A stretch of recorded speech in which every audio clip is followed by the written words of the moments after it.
everyone. Welcome all to the Snail Trail 4x4 podcast. If you like going off-roading in Toyotas, wrenching on Toyotas, camping in Toyotas, and maybe even poking a little bit of fun at Toyotas, and of course, hearing about how fun winter fun festivals are in Toyotas, then this is the podcast for you. That's right, ladies and germs.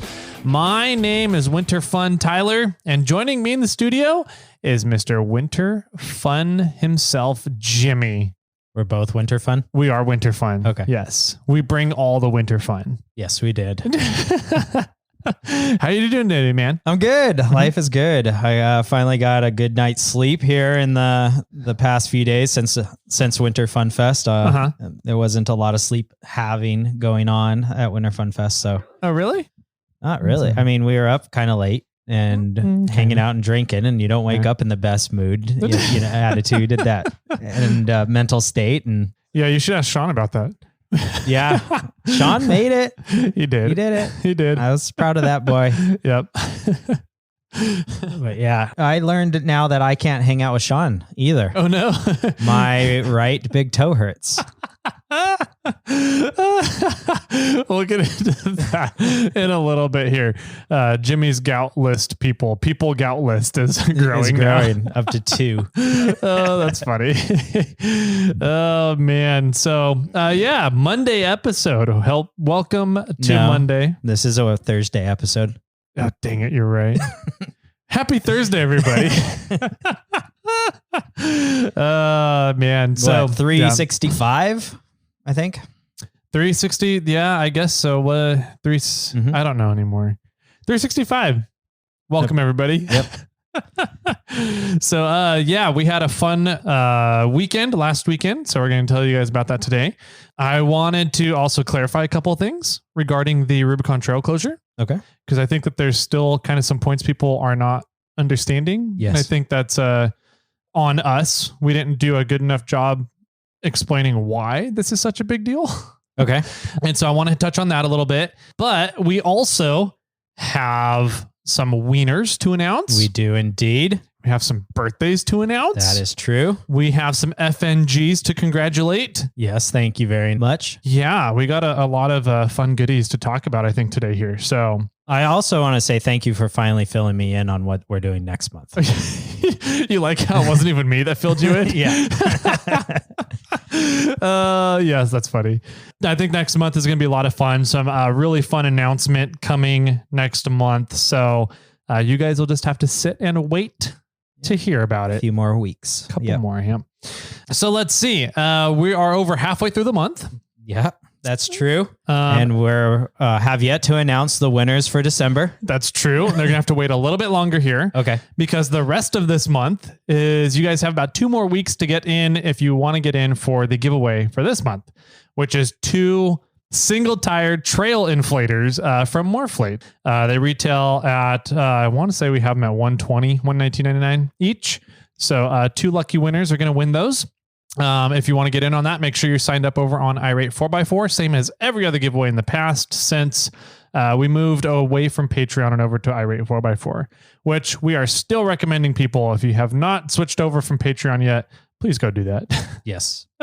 It would help us out a lot. It makes our lives a lot easier if we don't have to wait for Patreon to pay the funds forward, as well as have to go through all of their data to figure out all the FNGs and birthdays and everything. So yeah, there's a little bit more legwork because now we're on 2 systems, but if we could streamline that would be beneficial for us. Yeah. Yep. Let us know if you have any questions on that. We'll be more than happy to help you make the switch. So if you have not made the switch, you have not signed up yet, go over to iRate 4x4, make an account there. It's completely free of charge. There's a lot of really cool stuff going on over there on the forum board. A lot of really cool information. Winter seasonal closure stuff for Northern California, and I'm sure other places around the country is there as well. Yeah, go check it out. It's a free account. If you want to go into the Snail Trail 4x4 forum and help support us so we can keep doing some really cool stuff for the listeners, please go ahead and do that. And we do that through the monthly giveaway as well as the snail boxes, which will be open here in April, coming up shortly-ish time. Yeah. I think we had a good conversation for Jim's box. I think we did too for Jim's box in October. Yeah. So just to give everybody a heads up there that the November gift box will be nice. So when the April gift box comes out and we open that tier, it will be an excellent time for you guys to try to get in, and so you can get Jim's box. Agreed. Everybody wants access to Jim's box, pretty much. It's what it sounded like this weekend. Yep, that is true. Mr. Popular over here. Yeah, man. So we have that. We got the $5 tier, which gets you access to the Snail Trail private forum, which is the supporters only forum. It gets you access to the Facebook page, and it gets you access to the trail hunt tokens 6 months earlier than the general public. So yeah, that's a fun thing to go out and do. If you're going to go traveling, you might as well check out and see if there's any tokens in that area that you might be able to find. We have different letters on the tokens that they'll spell out Snail Trail 4x4. So one token might have an S, another one might have a 4. And once you spell out Snail Trail 4x4, we have a Master Mechanics set from WINCH sitting in my shop that I would like to get out of my shop. Does it take up a lot of space or something? It's a fairly decent sized box, and it's way too heavy for me to lift. Yeah. So it's sitting on the floor. It's not really in the way, kind of tucked under some stuff, but it's there and it's taking up some space. So some lucky winner, once you spell out Snail Trail 4x4 with all the tokens, will get that Master Mechanic set. I don't know, geez, it's like 500 piece set. If not, it's got to be more. It's like I thought it was like 1,000. Yeah, 1,000. I don't know. It's a way lot up there. Yeah. It's a lot of stuff. It's been a while since I want to say the whole kit retails for $1,500, $2,000. Something like that. Yeah, it's pretty awesome kit. Yep. So make sure you guys are looking for the trail hunt tokens in your areas, and hopefully we can start getting some more out after the snow melts off as we start getting into the summer months here this year. So be on the lookout for that. Another thing that we have that is taking up space and is very heavy is a winch. That's true. Yeah. And so we'd love to get rid of that as well. And in order to get rid of that, we need more people to do reviews on iTunes. Yeah, we're right about 450 reviews right now. We might actually be over. I know we were only like 5 or 6 away last time we talked about them. So we'll for next Thursday, we'll check that out and get on the ball. Maybe Monday, we'll see how things go. Yeah.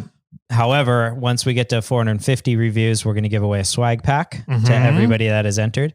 And then once we get to 500 reviews, we're giving away the winch. Yep.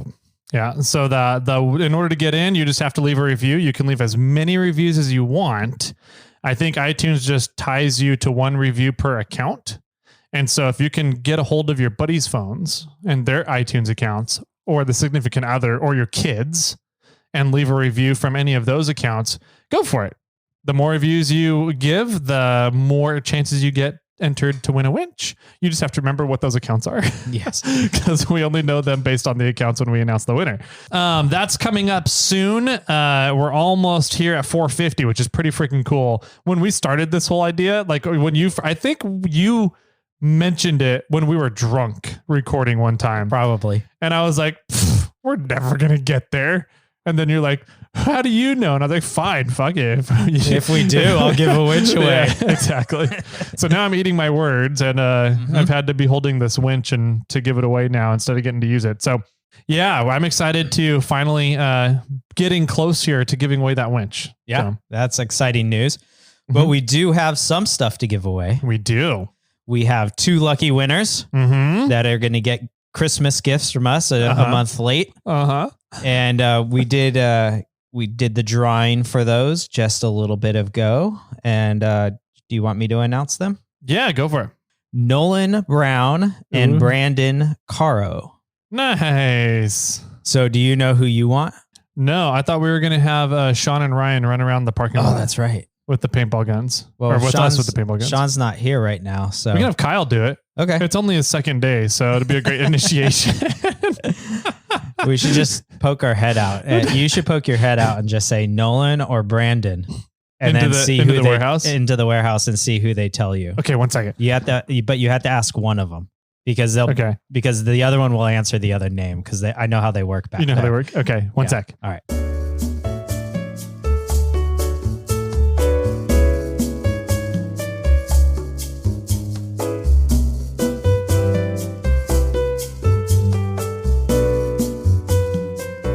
Nolan, you have MF Ryan to thank you. That's so you're getting a gift from Tyler, Nolan, and I am going to be giving Brandon a gift. Ryan is so confused right now. Yeah, I'm sure he is. I'm going to make a note of that because we'll probably mess that up. Oh, that's funny. So I got Nolan. You got Brandon? Yes. All right. Nolan. Let's go, Team Nolan. Here we go. Yeah. So we'll see if we can figure this out, but we're going to make the presents. Mm-hmm. We're going to send them to you guys independently. We're going to do this. I might need to go back up on the forklift. Okay. And then we would like it, if possible, if Nolan and Brandon could share their pictures of what they've received, maybe on the Facebook group. Yeah. And then we can have the members on that Facebook group vote to see who got the better gift. Yeah. Okay. Cool. I'm down. All right. I gotta put together a list now. I know.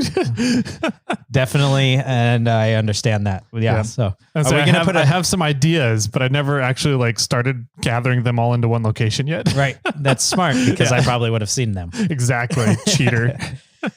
So that said, do we have any other housekeeping that we need to get done?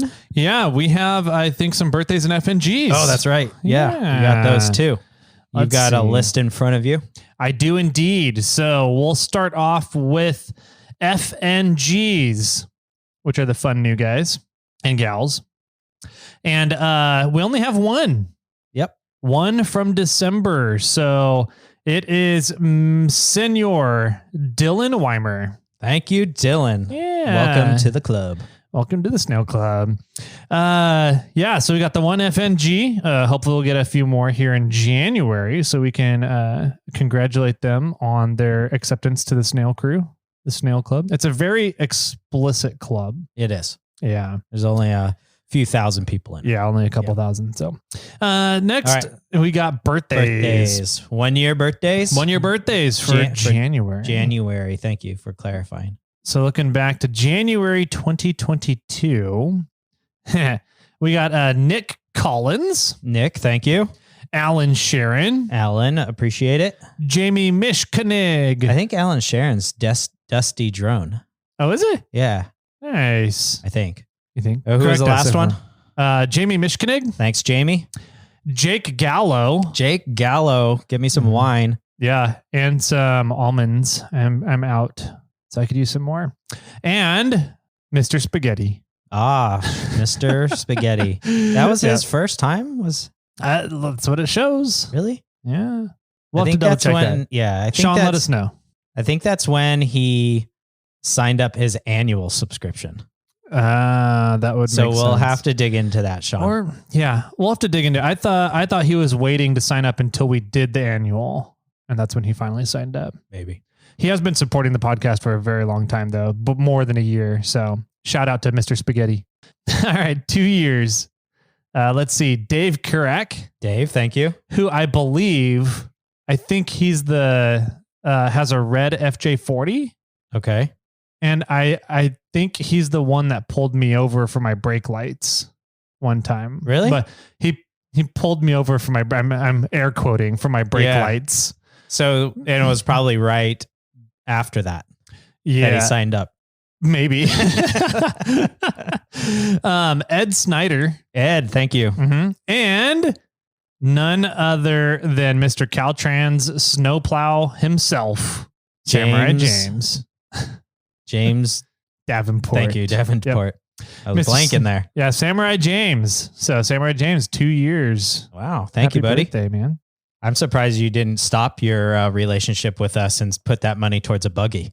He's getting a lot of overtime right now. I know. So hopefully he gets that buggy. Said he got some, I didn't do the math, but he said he got over 300 hours in December. Yeah, 300 hours worked. Work hours.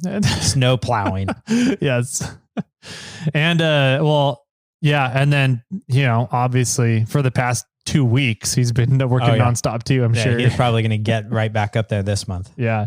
And then 3 years. 3 years. 3 years, man. It's crazy. James Claiborne. Ah, James, thank you. So he is one of the other ones that reached out about his ham radio call sign on his DMV registration.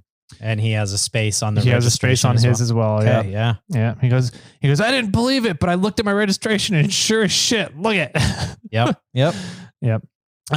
So yeah, man, that's all the birthdays. One Just year, 2 year, and 3 years. 1 3 year. That's it. Thanks a lot, James. Really appreciate it for many, many years. That was awesome. Mm-hmm. That's super cool. Man, we're going to be coming up on 4 years in May. Yeah.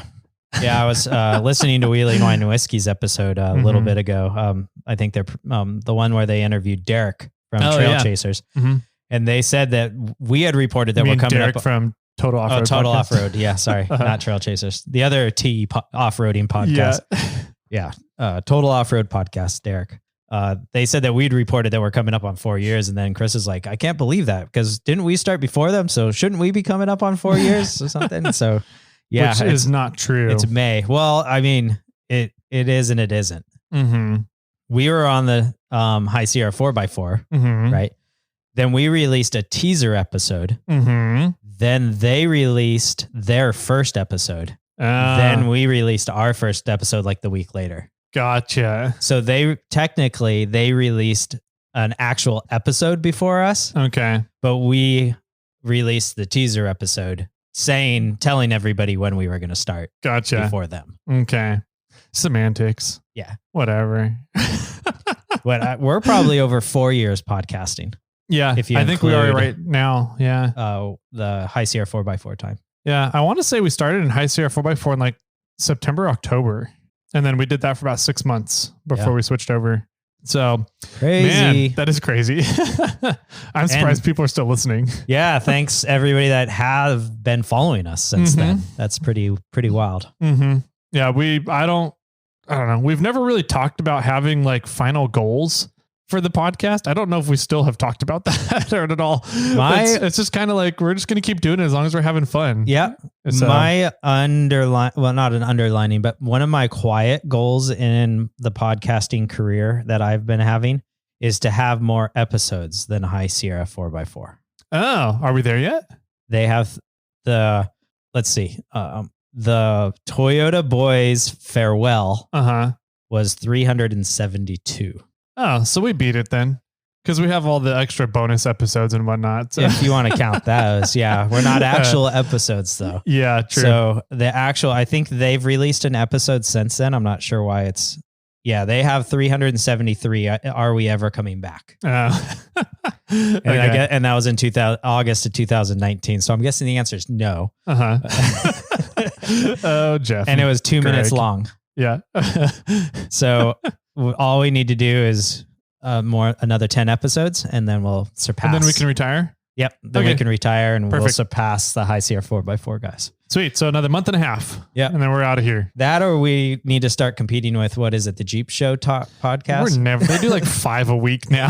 Yeah. Is that what they do? They're at like 500 episodes. Yeah. That's 600 coming up on 700, I think. Dang. Yeah. They do it. They pump out content, man. That's crazy. You think that what we do is a lot of work? I think what we do is a lot of work. I can't imagine stuff that they do. Right. Yeah. Well, we could cut every one of our episodes into like 10-minute chunks. And then make it a 7-day long podcast. I guess that's true. Yeah. Okay. I'm okay with that. Let's do that. Then we can only have to podcast for one more week. Right. Pretty much. We podcast once. We do an intro, we stop it. The next day we discuss housekeeping stuff. We stop it. The next day we just do another one thing. Topic per day. Yeah. Yeah. 15-minute episodes. That would be an interesting way to do it. I don't know if I'd be okay with that. I don't think so. Yeah. No. Yeah, man. So we've been doing this coming up. It'll be 4 years for Snail Trail 4x4 in May. That's exciting stuff. That is. So should we have another party? For 4 years? 5 years. I think 5 years. Let's throw a big ass party on 5 years. I think I was talking to some of the participants up at Winter Fun Fest, and they're like, "Oh, we were at your what was the brewery one? The brewery one, the first brewery or the second one? Wasn't that? I think it was 10,000 subscribers on YouTube, and I would say it was 100 episodes. 100 episodes on the podcast, or somewhere near there. Yeah, and that was a few years ago. I was like, yeah, we haven't had a party since. No, we had the one over at at High Water. High Water, yeah, that's true. Yeah. That was more of a get together though. Yeah. But now they have the whole back area at High Water Brewing. It's all redone and cleaned up now. Yeah. So there's a big old stage. Oh, wow. Yeah. Okay. So we can have, Chuck Norris go up and do a wet t-shirt contest or something. Yes, let's do it. We could go back there again. I was happy with that. Yeah. They love us. So she keeps asking, are you guys going to come back? Yeah. You guys may have been the best event we've ever had. And I was like, oh, okay. As long as people don't bring their own beer to a brewery. I know, right? Jesus, people, come on. They know who they are. All right. So let's see. Any more housekeeping stuff? I don't think so. I think that's it. Okay. What were some of the other things we wanted to clarify a couple things on the Rubicon Trail. Yep. I just want to tell Andrew, I finally picked up the gear wrench box. That's right. So if I forget to get a hold of you before you hear this, I have it. Yes. So get a hold of me. Reach back out. Yep. He's got that now. Yeah. So update on the Rubicon Trail. Okay. So, I mean, it's not really an update, clarification. Yes. So I've had a few people that are like, well, it doesn't really matter why they closed the trail. It doesn't, like, whatever their reason was, people shouldn't be up there during these storms. And I'm like, there's an argument that could be made there. Sure. I get that. Yeah, I get that too. It's a risk. And there's definitely some people out there that should not be up in snowstorms in a vehicle. But that's not the issue. That's not really the issue. The real issue here is that the resolution from 2013, which is the easement agreement with El Dorado National Forest, it was set up as a checks and balance. It's checks and balances for the trail so that not one entity, nobody, not Parks and Rec, not DOT, not EDSO, not the Board of Supervisors, not Rubicon Trail Foundation, not Morflate, not the Mad Hatters, not Cal4, not Corva, no singular entity can take over control of the trail. Now, what that means, and the reason why it's set up that way, is because some stupid and frivolous lawsuits have come through in the past from environmentalists, and which ultimately pushed the state water board to do stuff, such as the 42 trails closure. Right. Mm-hmm. The 42 trails closure, we lost 42 off-road trails in Northern California overnight in one swoop because of a flaw that environmentalists found in the way the surveys were done in marsh areas up in the High Sierras and how the drainages are surveyed up in the High Sierras. So like, it was like the process wasn't exactly what the process should have been to do the surveys and take the surveys, even though the measurements of the surveys all came out the same either way. But because the process wasn't correct, interesting. They filed this lawsuit, which then made these 42 trail closures have to go through and redo everything and recheck all the drainages.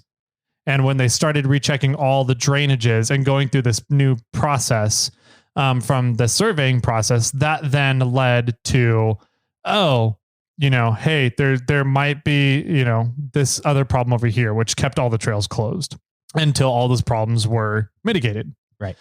So it's stuff like that, frivolous lawsuits that can come through and clog up usage on motorized recreation trails. And the same thing is happening in Moab right now. There's frivolous lawsuits going through from SUWA to close motorized recreation trails because either A, they're not being used, or B, there's multiple trails going to one location and therefore not all the trails are necessary. And they're trying to make more area wilderness ultimately, which means no motorized recreation at all whatsoever. So it's very, very easy when there's only one entity to control a trail. It's far easier to control that entity through lawsuits, either by clogging up their work with stupid lawsuits until either the courts throw them all out or until the lawsuits play through. It's way easier to do that to one entity if you have a lot of money, which the environmentalist groups have a lot of money, than it is to do it to four entities. And that's really the whole point of the checks and balances. So like for the current trail closure to go through and essentially nullify the 2013 agreement, which is a system of checks and balances for the risk of there being too much snow on the trail, is that really worth opening up this can of legal worms that would open up a door wide open for environmentalists to come in and say, oh, the trail's closed, and according to the specific terms of the closure, it's not supposed to reopen until the trail can be assessed for damage and any damages can be repaired. So now, if the DOT tries to reopen the trail before the snow's all melted off, if I was Sierra Club, I would be coming in with all sorts of lawsuits to keep the trail closed and then hold everything up in court. Yeah, I know. It sucks. But so that's what's really at risk here. Don't give Sierra Club any ideas. None of them listen to the podcast. Probably not. Yeah. Yeah, that's I posted that reel, and it's been going pretty crazy. And people are like, you don't know what you're talking about, to you're just trying to gain followers, to holy crap, I didn't know this was happening. And then a lot of people are like, yeah, thank you for clarifying and helping us know how we can help. Yeah. But a lot of people are still asking well, why is it closed? Yeah. Why is it closed? What is happening? Why did they want to close it? Right. And I think to both of us, it's not really a why. It was a how. It was how they closed it. Yes. Correct. They did not follow the proper procedure that you were saying in 2013 that they came up with. The government agency that closed this was one of the 4 people that are on the list to follow the rules. Yes. So it's not a matter of why. It's a matter of how. Yeah. And so like I would understand if they closed it illegally and there was a damn good reason. Like there's a massive freaking mudslide that they found and the DOT is like, no, yeah, people, it 100% is not safe for people to go and travel this trail because the landslide has happened or whatever. Or there's a fire or something is threatening the trail. Like I'm that would make sense for them to do an illegal closure. It's worth risking eliminating the checks and balances for a very important thing like that. Correct. Or, back in 2002, when there was human feces all over the trail around Little Sluice.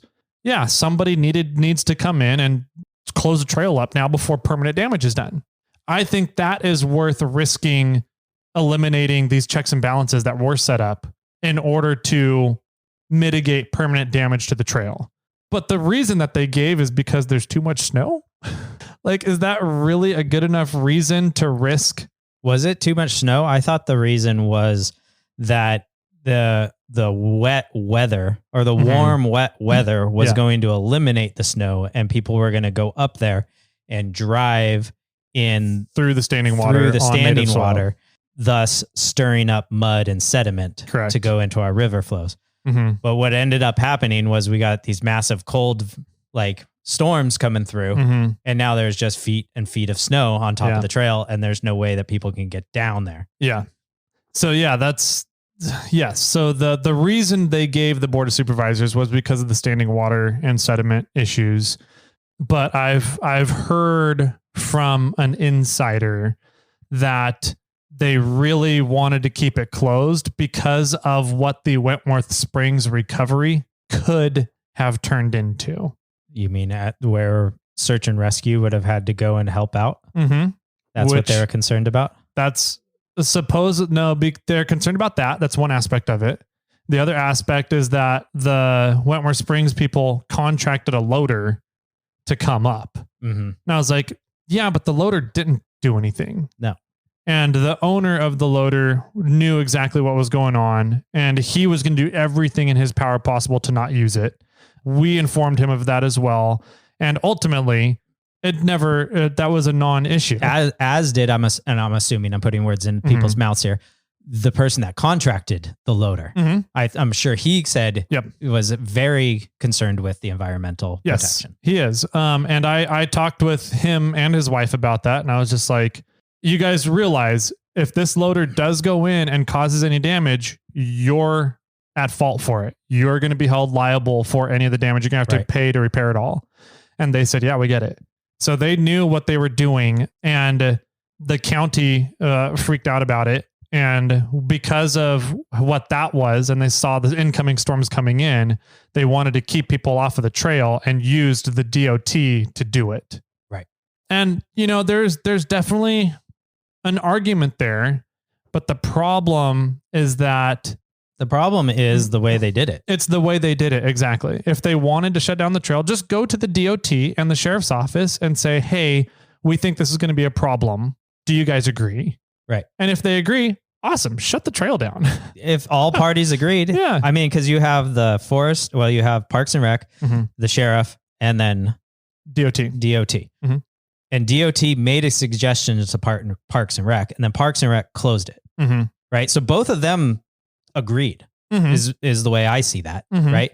But the thing is, they didn't go talk to the forest or to the sheriffs. Correct. Right. And the sheriffs might have said, it's going to be a pretty gnarly storm. Let's close it for a matter of days. Let's put this notice out there that during the duration of this storm, the Rubicon will be closed, and nobody would be having any problems. No, not at all. The thing is, system of checks and balances was followed, it would have been just fine. Right. I still can't find where the post was that said the Rubicon's closed. Yeah, because it was never posted to the public. It was posted in an email. There's an email distribution list you can sign up for to get updates about the trail directly from the county. That's the only place it went out to. Interesting. Yeah. Yeah. And I know that was an issue in the court hearing or the whatever, the board meeting or whatever you call it. Yep. Because they said, you got to do a better job at telling the civilians that what's going on, because nobody knows. Yeah. So here's an interesting point. If you compare the Rubicon Trail to the Pacific Crest Trail, the PCT, nothing happens on the PCT without the PCTA, the Pacific Crest Trail Association, which is the quote unquote Rubicon Trail Foundation for the PCT. It's the user and stakeholder nonprofit group. Nothing happens on the PCT without the PCTA being informed about it. Sure. That sounds like a good thing. That sounds like a good thing. Yeah. It ensures a system of checks and balances, and it ensures that communication happens so that the PCTA can help inform all of its users to say, hey, this is probably not a good idea to be up here. Let's do our best to stay off the trail right now. Yeah. I wonder if they closed the trail. I doubt it. There was a lot of things, a lot of recreational opportunities in El Dorado County still very, very much open over the past couple of weeks. Yeah, absolutely. And they're going to remain open now that the storms are pretty much done. Including Mormon Immigrant Trail. Yeah, including Mormon Immigrant. Yeah, so that's what I wanted to clarify. It's not necessarily the why they closed it. We put a lot of effort into the why because it's a stupid why. It's literally a lie. Yeah. It's false information as to why they closed it. But they used that to set a legal precedence to completely destroy the checks and balance and protections of the trail. And with, things going the way they are in Moab, there's absolutely no reason why that can't happen to the Rubicon Trail. Yeah. I think another key point of information that we discussed is that I don't know who did it. Maybe you can clarify that part. Either Forest Service or Parks and Rec or somebody went out on the trail, went into Wentworth Springs, and went in Loon Lake and out Wentworth Springs, and assessed that everything is working appropriately and there was no damage to the trail. Correct. And the trail was under snow. Those 3 points were in an official document from the county Parks and Rec. So it's fuel for the fire, right? I mean, there is the people that are saying this is going to cause problems, but it's already been proven that everything's okay. Yeah, that there aren't really any problems to begin with. Right. Yeah. So I don't have anything else to say on this matter. I just think it's, to me, and I've already stated it, is that it's a matter of how the trail was closed and that it was an improper close. And that's what I have issues with. Yeah, I agree. My problem is what it could mean for in the future. Everybody says that the Rubicon Trail is a big enough trail that They're not going to let it close permanently. They're not going to let it stay closed very long. But that's not what this is about. This is about setting the legal precedents that allows one entity to control the trail, which means one entity can be coerced or forced into certain things through clever litigation. Yeah. Because that's how the environmentalist side of recreation works. That's how they close stuff down. Look at Pismo. Mm-hmm. Pismo is a perfect example of frivolous, clever mitigation that has absolutely worked to shut down an area of off-road recreation without having actual evidence for their claims. Right. Yeah. I'm done. So, yeah, I'm done too. Okay. I just wanted to make sure that was kind of clarified because there's a lot of people that are like, so what? They should have the trail closed because people shouldn't be up there right now. And I'm like, that's not the point here, that why it's so important. So anyways, let's see. What else do we got to go play out at Winter Fun Fest? Yes, we did. Now let's get into some happy news. Huh? Let's get into some fun stuff. Yeah. So it's been snowing like crazy here in California. There's so much snow. And we went up into the mountains still and did not die. I would like to point out that the snow level got down to 2,000 feet this weekend. Yes, it did. I'd also like to point out that an event happened during the crazy storms that they wanted to close, or that they closed the Rubicon over. Yep. So an event happened. There was well over 100, 150 people, 200 people. I don't know how many people were there. Yeah, I don't know. How many rigs were there? There was over 100 for sure. Yeah. I mean, there was 40 something on our run on Sunday. True. So that's true. Our run alone. So yeah, there's a ton of people that were up in the storms and everybody survived. Go imagine that. That's crazy. I know of. Yeah. There was a couple broken rigs, but they're getting repaired and getting off the trail just fine without having to use any county resources at all. So yeah, man, okay, really fun event. Yeah. Awesome event. Tons of snow. I don't even know where to begin. It's Friday. So just start chronologically. Let's start here. So Winter Fun Fest is a Cal 4-wheel event. Mm-hmm. All proceeds for the event go to Cal 4-wheel, I believe. It is first and foremost a fundraiser. It is first and foremost a fundraiser for Cal 4-wheel. Mm-hmm. It's located up in Grass Valley, California, but the runs are all over the place. Yeah, they are. They're pretty much anywhere that you can get within an hour that it has snow on the trail. They go and run it. Yep. They pull permits for it all. So, yeah. And the Grass Valley 4x4 Club. Grass Valley four-wheelers. Four-wheelers pre-ran all the trails the week before and did a great job. I think they ran like all the trails but one, in my opinion. Maybe.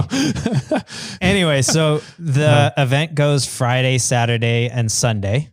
And it's located up at the fairgrounds where there's a big entertainment hall. So it's not all outdoors. There's vendors. They do breakfasts and dinners.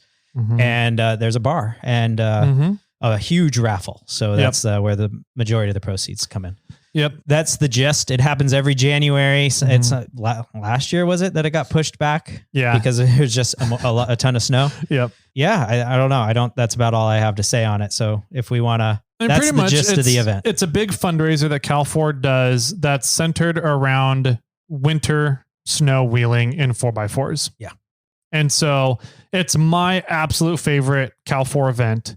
I tend to be a volunteer whore for different events and different things. And Cal 4 is probably the one event that I put a lot of time into, and I still absolutely love going there. And I just don't feel like I could ever get burned out of that event. Where like Sierra Trek, I put a lot of time and effort into that. And by the end of the week, I'm like, okay, I'm kind of done. Right. But like, and same like KOH. It's like everybody says, you get down there, you're like, woohoo, Boone Road. On the way out, you're like, God, Boone Road. Yeah. You're just done by the end of the week, right? True. And so, but like this event, Winter Fun Fest, is like the one event I think I've been to that I'm not just burned out at the end of it. I'm still like excited and stoked and ready to go do more snow wheeling. Yeah. I felt the same way. I was a little sad that it was over and I wanted to do more snow wheeling. Yeah. I think even, at the very end of the day, on the last day, once we got all the rigs out, I turned to you. I'm like, well, do you want to go back in? Yeah. Yeah. Yep.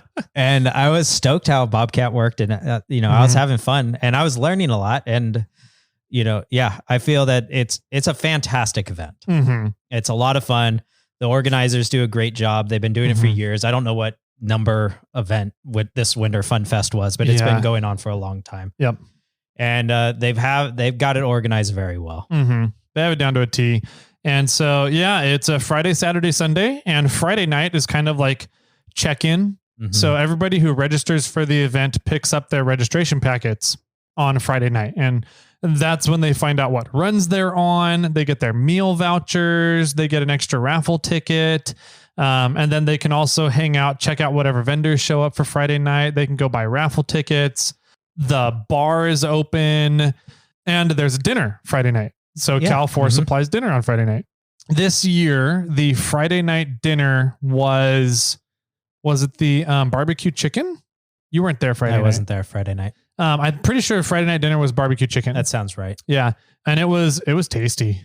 Oh, I'm sure. It was some who are really the good cooks sauce this year? Do you recall? It switches. So every meal is done by a separate off-roading club. Oh, got it. Okay. So different clubs step up and volunteer to work a meal. But Andrea coordinates all the food. Oh, dang. And all the kitchen. She's the same lady that does it for Sierra Trek. Okay.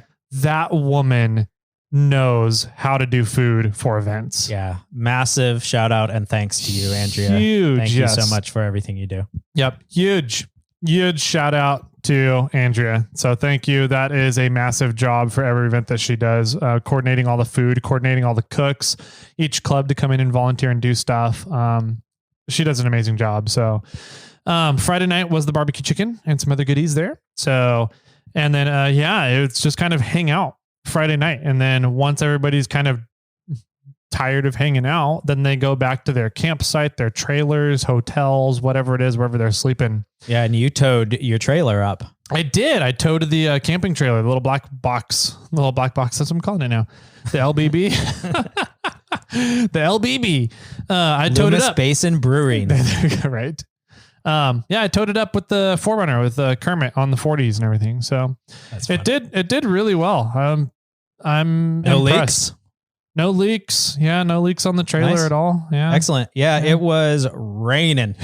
Downpour. Raining all weekend for the most part down in Grass Valley, which means it was snowing all weekend up in the mountains. Yep. So the assistant and I came up on Saturday morning. We didn't want to rush the Friday night and, try to finish everything we had to do, drop off the mini assistant, finish work and what have yous. And we also didn't really want to camp in the rain twice, especially with the rooftop tent, sleeping in the rain one night, collapsing the tent, having a wet tent, then opening it back up.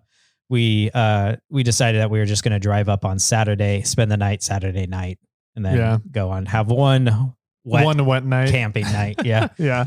So we woke up pretty early on Saturday and started heading up the hill to meet up with you and Jeffrey. Yep. Jeffrey, Hannah. Yep. Hannah. Mm-hmm. Yeah. He's one of the moderators on NorCal 4x4 Rescue. Yep. And he runs or owns or he runs or manages or forged Offroad. Nope. He's just one of the, sales employees. Yeah. Oh, got it. Okay. Yeah.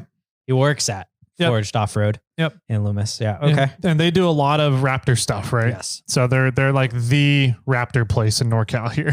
Okay. Cool. And so, he's got a Raptor, the 6.2 liter Raptor, very well kitted out for recoveries. He does almost every single race for Vora. He works recoveries. Oh, wow. Yeah. For cool. Valley Off-Road Racing Association. So Jeff is extremely knowledgeable and extremely skilled and has some great equipment setups for recovery stuff. Yeah. And I thought it would be fun to get his big old heavy, super powerful Raptor out into some fresh powder. Yeah. That was interesting. Yep. So we weren't officially on a run on Saturday. We were not, because the vendors had to get back a little early to make sure that the booths were set up and everything was all right and ready to run for when the participants came back. Yep. So where did we end up going on Saturday? Yeah, on Saturday, I wanted to go and pre-run the trail that I was leading on Sunday. So that was supposed to be off of Yuba Gap and Highway 80 around a lake called Lake Valley Reservoir. And so I was like, I want to check trail conditions because typically that trail doesn't really get pre-run very well. And it ends up like going up 1,000 foot in elevation from the trailhead to the top of the trail around the other side of the lake. It gets up to a vista up on top of a ridge that overlooks the reservoir. Okay. Yeah. And so as you start getting to the top, the snow gets tough. It's pretty rough condition snow. It's just really cold snow that doesn't pack in typically. So it ends up being really soft, really deep. And people end up having troubles with it. Yeah. And the snowcat run on Sunday is supposed to be a little bit easier of a trip. Okay. So, I was like, I want to pre-run this trail so I know whether or not we should run it on Sunday. Yeah. Which was a good thing we did. It was a very good thing we did. Yep. So there was already a trail group running that trail that day. Mm-hmm. But they left an hour and a half ahead of us. Yep. And then we wheeled in and we got to more or less, let's talk about right before we left. Yes. They closed Highway 20. Yep. And 80. Yep. Which is the direction that we needed to go. Mm-hmm. So we just took a gamble on it and we drove up Grass Valley, up through Nevada City and up to 20. And like when we went by, the guy just gave us a thumbs up. Yeah. And we gave him a thumbs up back and kept driving. I had like this whole spiel ready to go and I was rolling down my window and getting ready to be like, hey, how's your day going? And then have him tell us that's closed and then try and make a deal with him about helping with the spin out. It's up there. And I rolled down the window, rolled up and he goes, nice rig. Have fun. I was like, cool. Thanks, man. Yeah. And let's see. So we had you and me, we had Jeff in the Raptor and we had Jeff's father in a new Bronco on like 33s, maybe 35s. Yeah. They come with 35s. Okay. 35s. Mm-hmm. Yeah. And so we just putted all the way up and man, it was, I don't know, 5-10 miles. And then all of a sudden it was like snowing on us. Blizzard.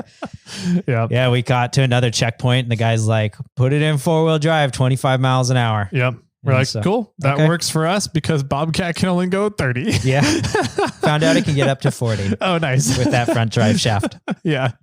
Yep. And so, we putted the rest of the way up. It was that stretch was pretty fun. And I mean, it was gorgeous out. Snow, it was white. We got to like Highway 20 and 80 and, we got a little turned around and we're like, that exit there is so funky. It is. So, yeah. There's a lot of corners that happen there. Yeah. And so we had to turn around in the snow and go back and get on Highway 80 and drive up to Yuba Gap. And then we drove out Yuba Gap to the trailhead. And what was going on ahead of us? There was like, we followed in 3 rigs. There was some rigs coming out that they weren't part of the run. Oh, they were part of the run. Yeah. One of them was part of the run and his lockers weren't working. And so he just came out of the run. He goes, you know what, this isn't going to work for me. I'm not going to hold everybody up. So he bowed out of the run and was on his way back when we coming in and the guy coming out, there was 3 rigs ahead of us going in. And they were coming from the Tundra run, the Tundra Trek is what it's called. Tundra Trek. It's not it does have nothing to do with the Toyota vehicle. So the Tundra Trek and the Tundra Trek was going up Sailor Point, which is a pretty gnarly climb. And so they were like watching people trying to go up this climb. And it was just a complete shit show because of how icy everything was, that under layer of snow. And they were like, yeah, that's not going to work. We're open. Yeah. Okay. On 33s with like all terrains kind of thing. So they came over to try and catch up and do the avalanche run, which is the run that was on the Lake Valley Reservoir loop ahead of us. And so they were coming down and instead of airing down right away on pavement, they tried to get up into the snow at the trailhead and immediately got stuck and blocked everything. Yep. There's this Jeep just dug himself down to his axles. Yes, he did. And so they were like, yeah. Well, We had 4 rigs, they had 3 rigs, and there's 2 rigs coming out. Yeah, exactly. So it was a nice little traffic jam right there at the trailhead. And so I was like, well, we'll kind of just let them figure out life and we'll air down right now. Yeah. Yeah. Yep. And that's what we did. And it was fine. We had some of them knew us. And so they came back and said hi. Yep. It was windy there. It was super windy. It was windy and cold right there. Yeah.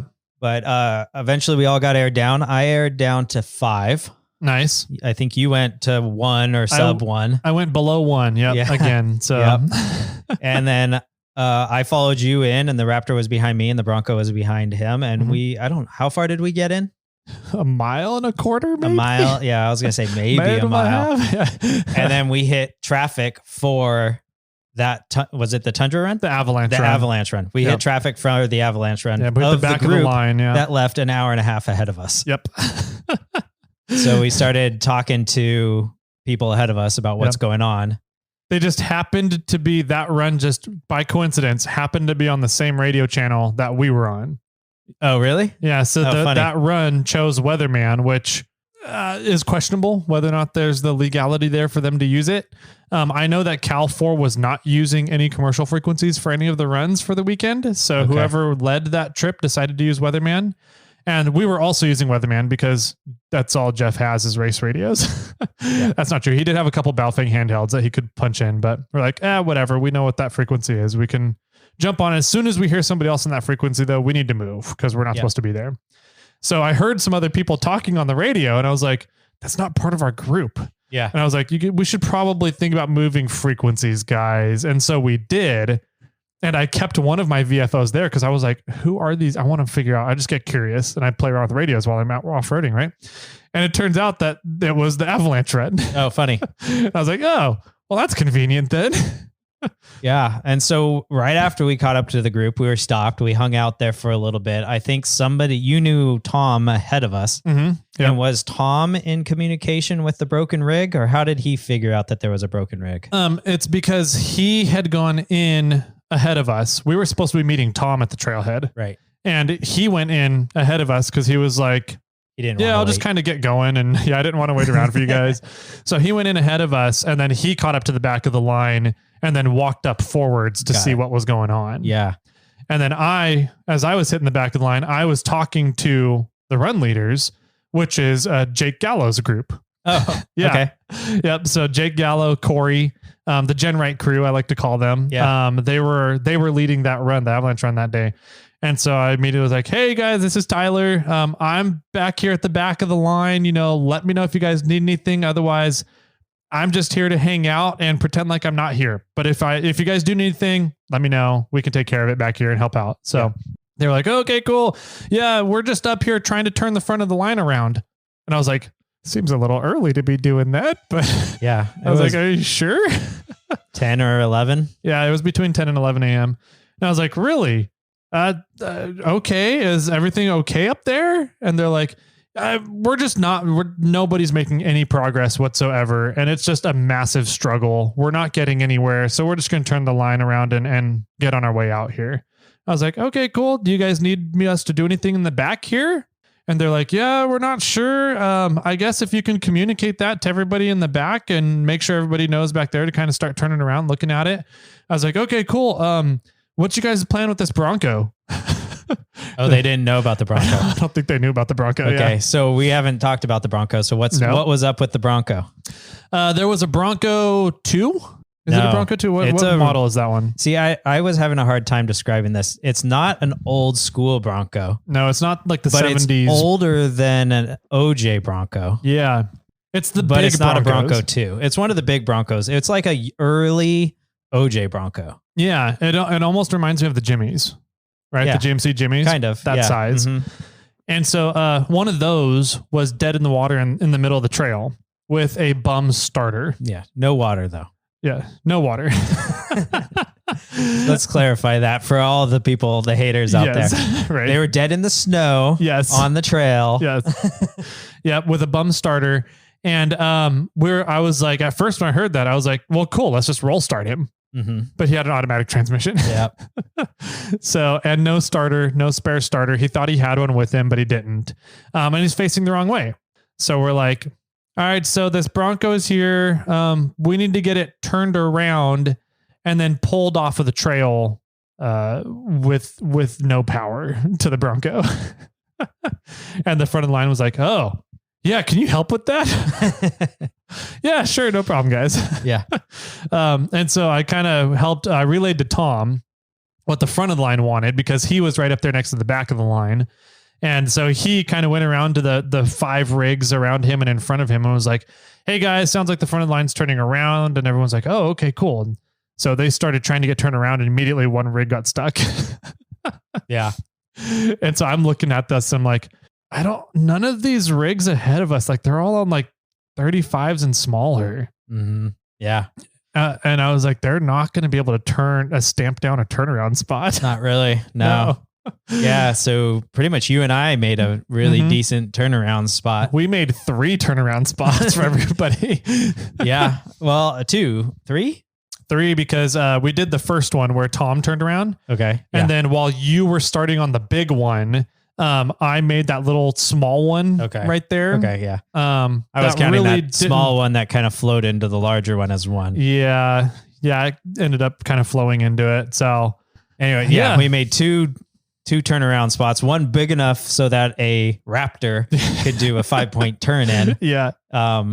So yeah, we turned a lot of people around that were there then. Because also while we were there, 4 rigs came up behind our group. Yeah. Wow. And they were like, we want to keep going. We're like, okay, well, you got to get like 40 rigs past you before you continue on. And they're like, okay, we're going to turn around. Yeah, we'll turn around. We'll get out of here. We'll get out of here. Yeah. Yeah. Bummer for you guys. However, so we made a turnaround spot. We turned everybody around that was behind the Bronco. We turned all of them around, and then you and I went forward to go and help out with the Bronco. And by the time we got up there, they had gotten the Bronco turned around. Yep. And then was it Brian? I think his name was Brian Brian. Bohannon. I'm going to call him Bohannon. Yeah. He did a lot of the legwork. Thanks, Brian, for taking that on. Yep. And then he strapped himself up to the Bronco and pulled the Bronco a ways. And then the Bronco dead had very hard steering. Yep. So it went off the trail once or twice. And then I lashed myself to the Jeep that Brian was driving that was lashed to the Bronco. And then we just, whenever the Jeep started to get bogged down or stuck, then my truck came into effect and Bobcat pulled out the Jeep, and then that was pulling the Bronco. So yeah, that was kind of a fun setup there because I was planning on pulling the Bronco out with the 4Runner. I was like, I've got plenty of traction. I should be able to handle this okay. But Brian was there and he has a very well set up linked Jeep 4-door JK. So he's a little bit heavier than me, a little bit more power. So I was like, no, that's a better rig than mine to pull him out if Brian's willing. And Brian was like, hell yeah, let's do it. So I was like, okay, let's put Jimmy in front of you just in case. And we'll put me behind the Bronco just in case. Right. He needs to get pulled back for any reason. And going along at one point, just because the Bronco didn't have good steering with no power steering available, he kind of ended up hitting the side snow berm. And since the snow berm was 3.5, 4 feet tall, he just kind of ended up getting sucked right into it. Right. And then Brian, trying to pull him through it, sucked his Jeep into it. And so they're both stuck in the middle in the side of this snow berm with the strap in between them completely tight like a slack line. And I was like, well, Jimmy, let's see if you can pull them both forward. That didn't happen. That didn't work. And I tried to pull them both backwards. I got them maybe a foot. And I was like, that didn't work. But the lines were still tight. The lines were still tight. They couldn't move. And so we ended up winching from the Bronco using its just battery power. Yep. Create slack in the line so we could disconnect the line. And then you pulled Brian out. And then I pulled Brian out. And then actually I was stuck too. Oh, were you? Yeah. I missed that part. Because I pulled myself into the side. Okay. So Brian was able to pull me back a little bit, but then that gave us slack. So then I was able to drive out. Okay. Because that was the one and only time I got stuck this weekend. Yeah. Was when I was trying to pull two rigs. Two heavy vehicles out. Yeah. With your 30,000-pound mini truck. Yeah, exactly. And then so I got out of the way. We moved the strap out of the way. Then when they loosened the strap between the Jeep and the Bronco, the Jeep moved. And then we winched the Bronco to a tree to pull it out of the hole. Almost a perpendicular pull. Yeah. And it was just to pull the front end back onto the trail and out of the snowbank. Yeah. Turned into it, pulled it back on the trail. And then the Bronco owner, I can't remember his name. I think, was it Brian also? No, it wasn't Brian. Know. Brendan? I don't know. I've got it. It was Brendan. Yeah. It was Brendan. Sweet. Yeah. Brendan was like, can you guys slow down a little? I have really bad steering. It's hard to keep it on the trails because if you slow down, that it will help out. And we're like, oh yeah, cool. No problem. We can do that. So from there, we just all stayed tethered together and we drove off the trail after that. No problems. Yeah. Yeah. That was a fun figure problem solving there. How to get the 3 rigs stuck, unstuck. Right. And then back into the trail. Mm-hmm. So yeah, definitely. It was, after the fact, because Brendan, the Bronco owner, was at the party at the end of the day, and I was talking to him, and he grew up in the area nearby where I grew up. We had a few mutual friends, and he lives over by a good friend of mine. Yeah. So it was this weird coincidence. Yeah. So yeah, it was pretty funny afterwards listening to you guys kind of figure all that out. Yeah. I was like, man, what a small world. It really was. Yeah. Jimmy knows everybody. Well, and I found out that Phil Licardi, Shock Jesus, it grew up almost next door to me. Really? Yeah. I didn't know that. I didn't hear that part. In Granite Bay and Loomis area. Oh. I had no idea about that. Yeah. So, and he actually grew up by a good friend of mine. So I need to, maybe down on the lake bed, I'll need to track him down when it's not race day for him. Yeah. And shoot the shit with him a little bit. That could be fun. That could be fun. Yeah. Yeah. I thought that was super funny listening to you guys afterwards. Like, oh, do you know this person? Wait, yeah. Do you know this person? Yeah. Wait, where'd you go to high school? Yeah. When did you graduate? Yeah. Wait, where do you live now? Oh my God. Do you know this person? Yeah. Pretty much funny. Is how it went. Yeah. That was a literal perfect reenactment of how the conversation between Jimmy and Brendan went. So we got the Bronco off the trail. We set it, we drove it all the way out to pretty much the off ramp, but a road that was off of the off ramp area, so that probably today, when it's not a storm outside, he can take his truck and trailer up there and grab it. Yeah. So you guys went all the way out there. After you guys got off the trail, I started, I saw, what's his name? The guy that was in the Jeep that was helping you pack down the turnaround spot at the end there.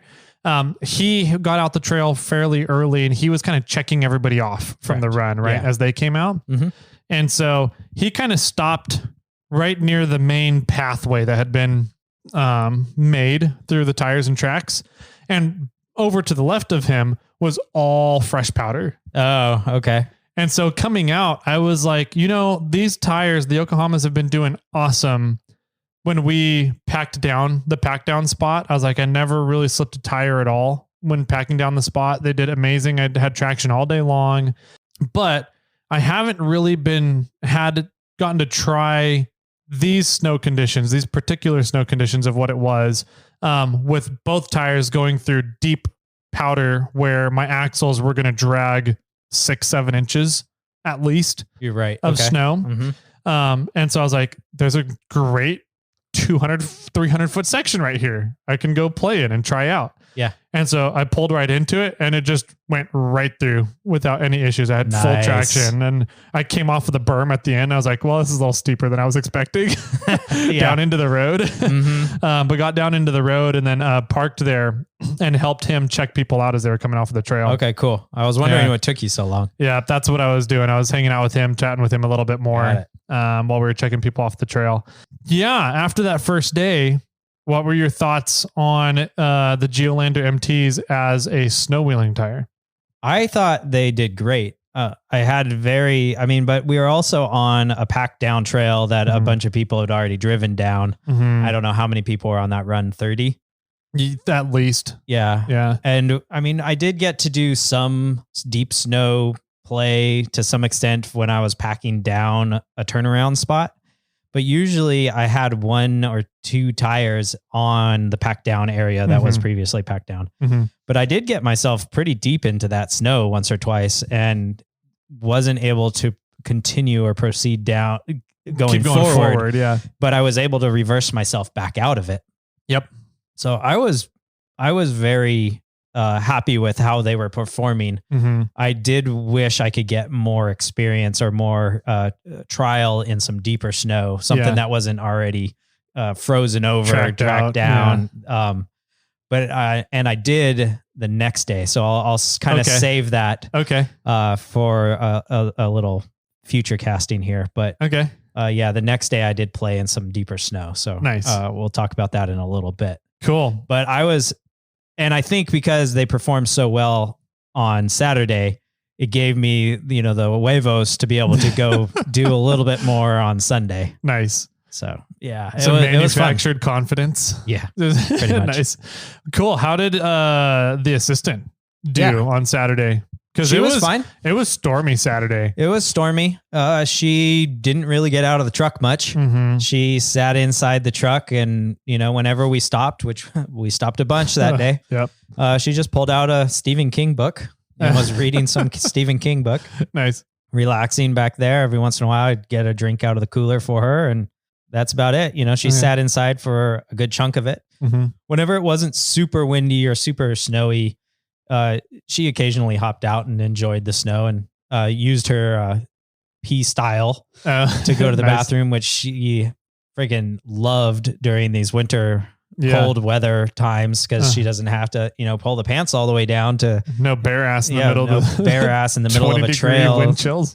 With all the cold weather and the snow. So she was fun. She made a joke. She's like, I don't think I've ever really watched myself pee into snow before. And I was like, now we need to teach you how to write your name.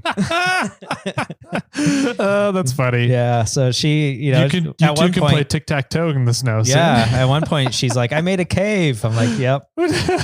Yep. That's pretty much what we do every time. Oh, that's funny. It's just a thing that us gentlemen take for granted, that, right. I don't know. It's like, let's see how deep we can make this cave go. Where, they don't do that apparently. So she was fun. She liked it. I don't know if she enjoyed the actual off-roading aspect, but she thoroughly loved being up in the mountains in the snow. Nice. And just the view. And there was multiple times that she would just said, it is so beautiful out here. Mm-hmm. It is so gorgeous, and it was. I mean, the amount of snow in the trees and then on the ground, and just looking at the white powder for miles and miles and miles as far as you could see. She thought it was pretty neat. She when we were airing back up, a snowcat came by. Oh, and it wasn't Samurai James. Not a snowplow came by. Okay, and it wasn't Samurai James, but the guy's like, hey, we're going to need to plow that road here in a little bit. So you guys are going to need to move. And I said, cool. How, like right now or like in 10 minutes? What is the time frame? He's like 20 to 30 minutes. And I said, we'll be gone by then. He's like, cool. Then he's like, how'd you guys get up here? We're like, well, we've been up before the closures, which wasn't 100% true, but we've been up for a while. Yeah. He's like, oh, cool. Yeah. And during that time, the assistant hopped out and ran onto the overpass and snapped a photo of the freeway. Oh, being closed? Being completely closed. Nobody on it. Snow everywhere. It's just a picture that you never see. Yeah. So that was a lot. She enjoyed that. Nice. Yeah. And then, I drove back over the freeway to meet up with everybody. A bunch of people went up 80 or down 80 towards San Francisco to get back. And then by that time you caught up to everybody. And I think we decided to go back on 20 to go back the way we came. Yep. Yeah. We decided to go back 20, and the people that went back 80 beat us back. Yeah. But I really enjoyed the drive back on 20 because it was just more driving through this like 2-lane highway with tall trees on either side of you that are covered in snow in blizzard whiteout conditions. It was just really freaking cool. Yeah, it was beautiful. So yeah, that was Saturday. I thought it was a lot of fun. I really, really enjoyed my snowmobile suit. Yeah. Have you seen it fully before this weekend? I had not. Did I? When would I? I don't know. I saw it in photos. Yeah, I think you've seen photos. I don't know if you'd seen it in person. I don't think I've seen it in person. So what do you think of it? It looks pretty good. I like it. You looked warm. I was toasty. Yeah. It was great. It wasn't that cold up there. It wasn't. The wind chill was a little bit annoying, and getting the snow hitting your face was really annoying. Mm-hmm. But it was. I was still toasty warm all day. I was in a t-shirt and a waterproof jacket shell. Yeah. No insulation between them. Yeah. And I was fine. Yeah. Yeah. So it was, I really enjoyed Saturday. And then Saturday night was a lot of fun as well. It was. What happened Saturday night here, Jimmy? Well, Saturday night's the big party night. That's when all the vendors are there. They have their booths open. They serve, was it a tri-tip dinner? Yep. Tri-tip dinner. Tri-tip dinner, which I didn't eat, but was fantastic. We didn't do any meals up there while on our adventure. The bar was in full force and they had the massive raffle going on at some point. Mm-hmm. But yeah, it was, you just buy tickets. I don't know if I should say this, but the bar was cheap. It was $4 for a mixed drink. Yeah. Very reasonable. 4 tickets, which was $4 for a mixed drink. It was super reasonable. Mm-hmm. And so we bought a bunch of tickets and thought we used them up, but the next morning the assistant found 8 more tickets in her pocket. 8 more? Yeah. I was like, that's 2 drinks, babe. Dang it. Oh, wow. So, but yeah, we had some fun. I don't know how many drinks we had. I know how much we spent, but I think we got more drinks than how much we spent. Uh-huh. Because there was a lot of people buying drinks for others. And so it was a good time. Sean and I had a few White Russians and a few drinks. At the end, I had this, it was just a Canadian whiskey straight or on the rocks. And I walked up to the bar and I was like, what should I have? And he's like, how about a Canadian whiskey? And I was like, sure. And so he poured me a Canadian whiskey. And the next time I went back, he was like, how was that Canadian whiskey? I was like, it was good. It was a little sweet, but I liked it. Mm-hmm. He's like, okay, cool. Do you want one? And I was like, well, I need to get a White Russian for my friend. And that's 4 tickets. And I only have 3 tickets left. So what can I get for 3 tickets? And he kind of was like, I was like, how about another Canadian whiskey? He's like, we can do that. And so he poured me another Canadian whiskey. Nice. Yeah. So that was fun. There was a lot of dancing going on, a lot of line dancing and whatever other kind of dancing happening. And there was a lot of people dancing too. I thought that was really cool because all the years that I've been going to Winter Fun Fest, like it seems like people were just kind of worn out after Saturday. And so the dinner happens, raffle happens right after dinner, kind of during dinner almost. And then a good chunk of people leave. And then, the building just like empties and only like 30 people maybe stay around. Yeah. And this time, like, it was a party. It was a party. It was a good party. A ton of people stayed around for like 3.5 hours at least after the raffle just to hang out, drink, have a good time, enjoy everybody's company, and do a lot of dancing. Yeah. My one complaint. So if anybody from Cal 4-Wheel or people that run the Winter Fun Fest, my one complaint about the layout is the DJ is blasting his music right where the vendors are. Yeah. And the vendors are screaming and yelling to try to explain what their products are. Yes. And I get it's a very good location for the DJ in all honesty. And it's a good location. They've got a good layout, but the DJ, I think, needs to turn his music down significantly. Yeah. During dinner and during the vendor show. Yeah. And then at like a specific time, maybe give some chance for everybody to get around to the vendors and ask their questions. Well, my thought is the DJ should be down low until after the raffle. Okay. And then after the raffle, he can start blasting his music. Yeah. Because once the raffle's done, everybody's trying to leave, or usually more or less leaves anyway. But once the music goes up, then people will probably stay. Yeah. But that music, after the raffle, it was fine. It was great. It was not an issue. But during the vendor show, you couldn't communicate. It was way too loud. It was very loud for sure. So I don't know if maybe, but the thing is they use that DJ and the mic setup for the raffle. Yeah. And so I don't know if he needs to be that close, because if you did put the DJ sort of over by, closer to where people are sitting down for dinner, it'd be farther from the vendor area. I think if they just kind of set up the speakers to begin with, facing the crowd. The crowd and not facing the vendor area, or just keep this volume down. Yeah. Just keep the volume down. It would work out just fine. And then when they need to talk and use the microphone to talk and communicate to the crowd, they turn the volume up a little bit. Yeah. I agree. So that was my one complaint is that, and the DJ's great. He's been there for a few years. He's a lot of fun. He's comical. I really like him.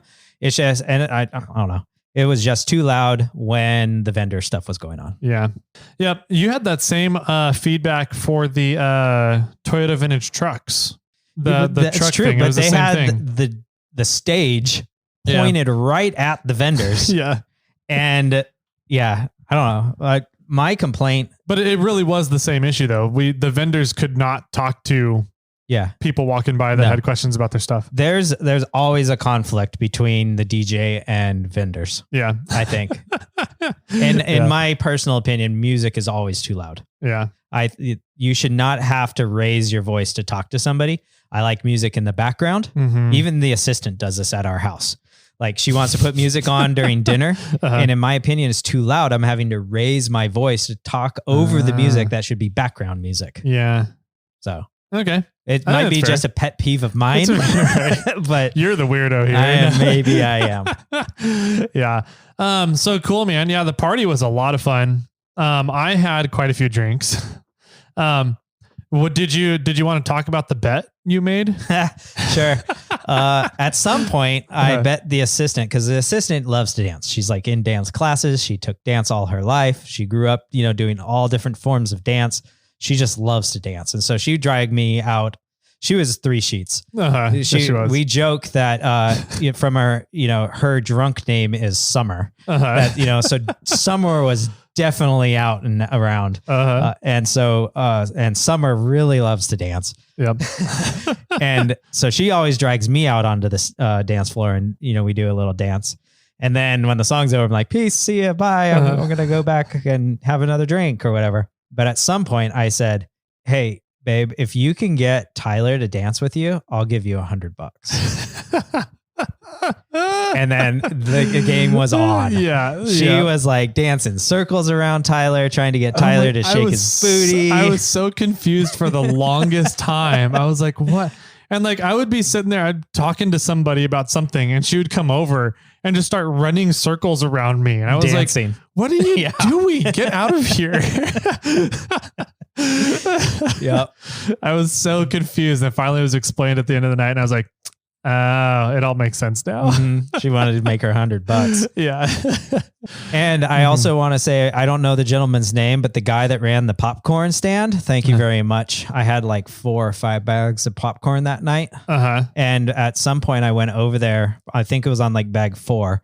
I went over there and they were like done popping popcorn, but there was still enough like leftovers that he made a bag for me. And I was like, thanks. I appreciate it. This will be the last one. And thanks, and then not more than probably, well, I don't know. It was, in my mind, a short time went by and he walked up with a fresh bag of freshly popped popcorn and handed me another bag. And I was like, thanks. I was like, I really don't need any more though. And that was either 4 or 5. I lost count. I had so many bags of popcorn. You had a lot of popcorn, a lot of drinks. I love popcorn. Sean had a lot of drinks. Yes. So MF for Sean, he got his fair share of drinks there. Summer came out, so Summer was there in full force. Yep. Summer was bringing her sunshine. Yeah. And I had a lot of fun too, but I was tired. Yeah. I was done with that night. I was like, it's almost 11 o'clock. I'm falling asleep standing here. You look tired. I was like, I need to go to bed. Yeah. So we all left. I followed you over to where you camped, or parked the trailer. Yep. The assistant and I, popped the rooftop tent, made the bed real quick. The bed was made, but we had to throw in the comforter and the pillows and plug in the electric blanket and get that started. And then we, made ourselves some drip drops. Nice. Some, electrolytes or whatever. And I think we all went to bed really fast. I walked over to you and knocked on your camper and was like, what time are we doing what tomorrow? He's like, you told me we're moving, like you need to be over there at 7:45. I said, okay. Mm-hmm. And then we were late the next morning. You weren't too late though.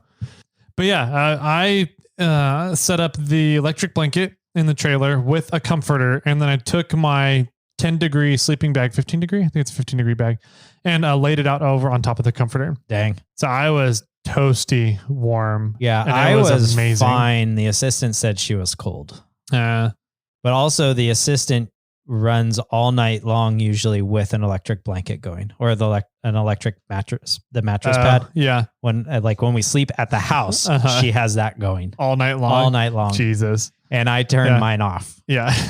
and it's funny because I don't want to go onto her side of the bed because it's too hot, and she won't come onto my side of the bed because it's too cold. Oh, that's funny. Yeah. So it's finally I'm figuring out a ways to be able to keep my space in the bed. I use the pets for that. That's smart. Yeah. I was really impressed though with the battery and solar. This is the first time I've really used the electric blanket in the trailer with the battery and solar setup in there. Okay. And I checked the battery on Saturday morning, and I got it down from 100% to like 94%. Wow. That's it? Overnight. Yeah, using the electric blanket. And then when I got back in bed Saturday night, I checked the battery and it was back at 100%. Oh, cool. So even there under the trees. Yeah, under the trees, under the clouds. Under the clouds with it storming all day long. It still got some charge. Got back up to 100% charge. That's impressive. Yeah. So I was like, that's freaking cool. That was a neat thing to me. So now I'm kind of like, well, that means I have excess power now. I can start doing other stuff with the power system. So anyways, I thought that was great. Well, as soon as my head hit the pillow, I was out. Yeah. I did a little bit of research there to try and figure out, where we should go tomorrow if we couldn't get up Highway 20 or 80, if they were going to be closed in the morning. So I was kind of looking up how to get over to Graniteville. I was recommended. Okay. And up Highway 49 up to like Hennessy Pass area. Mm-hmm. So I did that a little bit before I fell asleep, and then I was out right away pretty much. Right. So woke up in the morning, immediately went over to try to get breakfast and eat and everything. And while I was at breakfast, I had quite a few people come up to me saying, "Hey, are the runs still happening today? Where are we meeting? What are we doing?" And I was like, we're going to try to get up to Emigrant Gap. So we changed because the trail from Saturday only made it to like a mile in. Yeah. I was like, there's no point in us going there. So I was told that Emigrant Gap, they were able on Saturday to get 6 to 7 miles in. Cool. Okay. So I was like, let's go do that. That should be a good in and out trail. Since it was in and out and 40 vehicles on that trip yesterday. So 80 vehicles have kind of tracked that trail. Right. All we got to do is break trail on the top foot and a half, maybe, of snow that came down overnight. Yeah. So I was like, cool, we're going to go over to Emigrant Gap. So I had a bunch of people ask me about that in the morning. And so got all them squared away. Said, all right, everybody, we're going to meet over at Gate 4 and we'll go from there. Finished up breakfast, grabbed some goodies for lunch, and then headed out to Gate 4 to start meeting everybody. Yeah. We were pretty slow moving in the morning. We made breakfast. I didn't realize Tom Walters was camped just down from us. So right as I hopped out of the rooftop tent, I heard somebody go, "Is that Jimmy?" "That is Jimmy. Hey, Jimmy." And so when this is Tommy, I didn't know he was there from the mud slingers. What is Bronco Tommy? Bronco Tommy. Yeah. He was camped in like a group right in front of us. Really? Mm-hmm. Okay. Yeah. He didn't go out on any runs, but he said he sat back and was there for support and hanging out and partying. So interesting. Okay. Yeah. And I didn't see, he wasn't out at the event. So I think they just partied in the campground. Okay. But yeah. So I went over and talked to him for a little bit and then came back and we ate breakfast real quick, packed up pretty quick. And we had to go to the bathroom. So we drove back to the venue, went to the bathroom, grabbed some coffee creamers and some other things, and then came back and met up with you. Mm-hmm. And you at one of those, at some point, we're driving by, you told me to be help out with trail crew. Yep. And so I reluctantly agreed. And then, so I do appreciate it. I'm very, very glad and appreciative that you went along with that. Yeah. No problem. It was fun. Mm-hmm. I had a good time. That's good. Yeah. Hopefully I communicated well. I realized I need another radio. Oh yeah. I needed to bring a handheld. Yeah. Because that second channel on my Yaesu is so quiet. Mm-hmm. Either that I don't know if that radio's funky or if there's a way to actually boost the second channel louder, but for some reason it's like a quarter at full volume. It's a quarter of the volume that the other channel is. I think it's the speaker. Do you? Yeah. I think we covered this at one point. I think we did. I thought we did too, but yeah, I think it's the speaker. I'd like to try a different speaker in there and see what happens. Maybe, but yeah. Yeah. So yeah, I mean, we were essentially talking on and monitoring 3 different channels at the same time. And I only had 2 channels. Mm-hmm. And occasionally I hopped over to one of the other channels just to check in. Mm-hmm. Yeah. But you did a great job communicating. I believe that Patrick, who you were kind of looking after, both the Patricks, would agree with that as well. So, yeah, it was fun. We went over to Emigrant Gap and the goal was to get to Onion Valley Campground. Okay. And, I quickly realized at the pace we were getting past the snow berm, very first obstacle, the very first thing to get into the trail, that was not going to happen. Well, yeah. I mean, by the time half of our group got over that berm, the leader was probably a mile down the trail, and there was still half of the people that were trying to get over the very first obstacle. And we had already burned about an hour and a half. Yeah. And what was like 100 yards down the trail, we got our first rig stuck. Yeah. So, yeah. It was fun.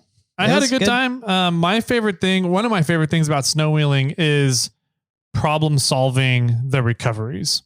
Sure. Right. So what's a quick, efficient, easy, simple, safe way to recover somebody and keep the line moving? Yeah. And keep everybody going.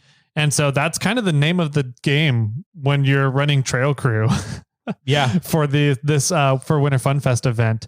And so it was interesting. You get people showing up that are, 33s, no lockers, maybe limited slips, maybe some aggressive all-terrains, heavy rigs, and who don't have a whole lot of experience in the snow. Right. Mm-hmm. And that's what I really think it comes down to is the experience in the snow, because snow can be fucking tricky. It can be. Yeah, definitely. I don't have much experience in the snow. Mm-hmm. And it was, for me, I was sliding all over the place at some of those obstacles where I'm like, I'm going to try to stay high on this obstacle. And then like you get halfway through and you just slide across to the other side. But there were definitely some people that just had even less experience than me, and not as well equipped vehicles as Bobcat. But yeah, I think most everybody had a great time that day. I would agree. But I mean, and to back to the experience and the vehicle thing, I mean, that's what this event is about. Oh, 100%. Is for people to come out and get some experience and have fun snow wheeling in a safe environment with a ton of people around you that are willing and happy to pull out the recovery equipment and give you a strap and pull you out. So 100%. Yeah. And in a way, I felt that way, right? It's like I'm in a group of people of rigs that are all willing to help me out if I do something silly. Yep.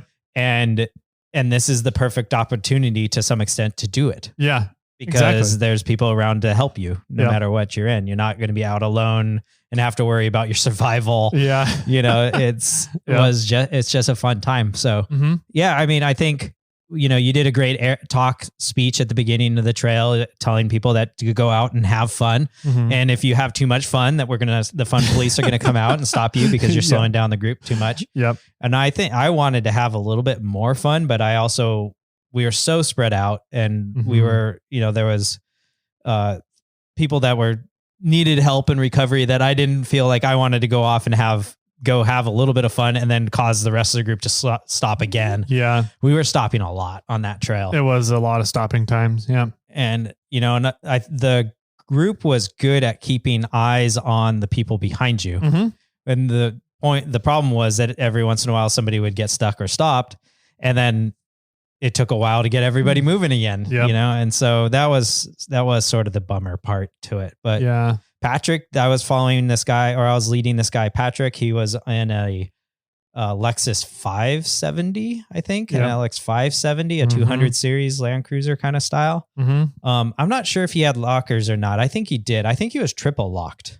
I don't know. He wasn't, because he had reached out to me before the trip saying that he was on limited slips front and rear, essentially. Okay. Yeah. So he's limited slip, but he did have the center diff lock. Yep. And he just, it's just slippery out. And so he caught his tire on an edge of the berm, and it pulled him over right at the very start, and his buddy, so there was a Patrick and a Lexus and a Patrick and a Bronco, and they're friends, and the Bronco was behind the Lexus. Yep. That confused me for a while. It took me like half of the day before I figured that out, that they had the same name. Yeah. And so Patrick in the Bronco was always up for helping, but there was a lot of times that the Lexus was got stuck on a downhill. And so I'm like, it just is easier for me to pull him down than for you to try to pull him up. Yeah.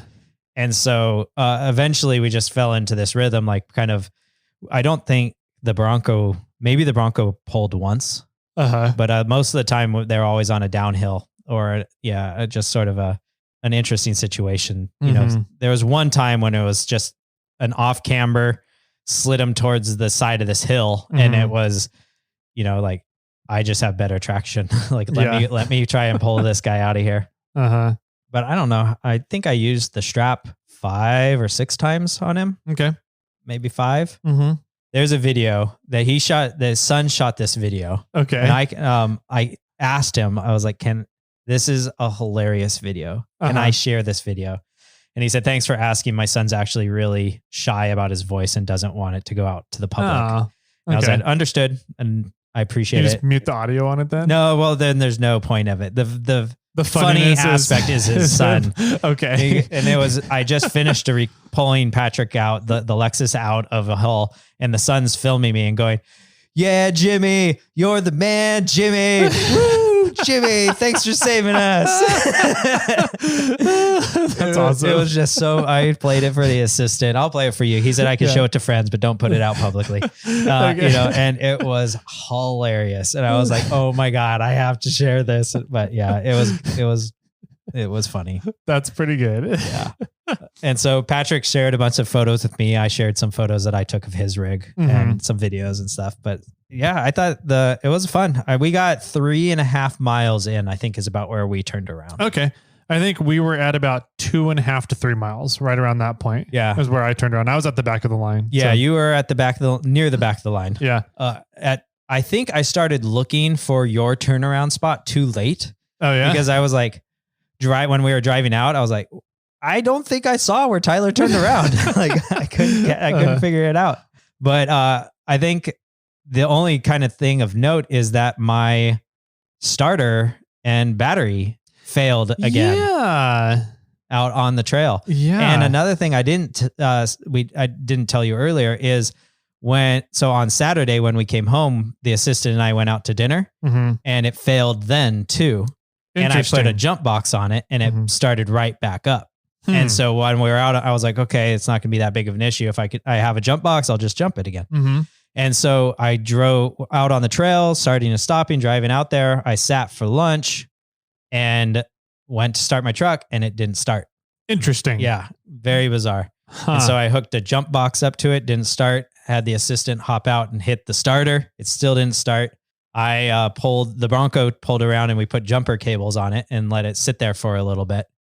And Kurt, I think it was, came up with a voltmeter and tested the battery. And he said, yeah, everything looks fine. But I'm not sure how to actually test batteries because I don't think you can just put a meter on it because I think it always has a decent charge until you do a draw, right? And then you see the volts go down. You'll see the volts go. When it comes to starting, batteries have a cranking amp rating that they can do, and that you can't really test just putting a voltmeter on it. Right. But usually, if a battery is showing good voltage, then the cells are in good enough condition to put out cranking amps. Right. Typically. Not always. Yeah. But typically.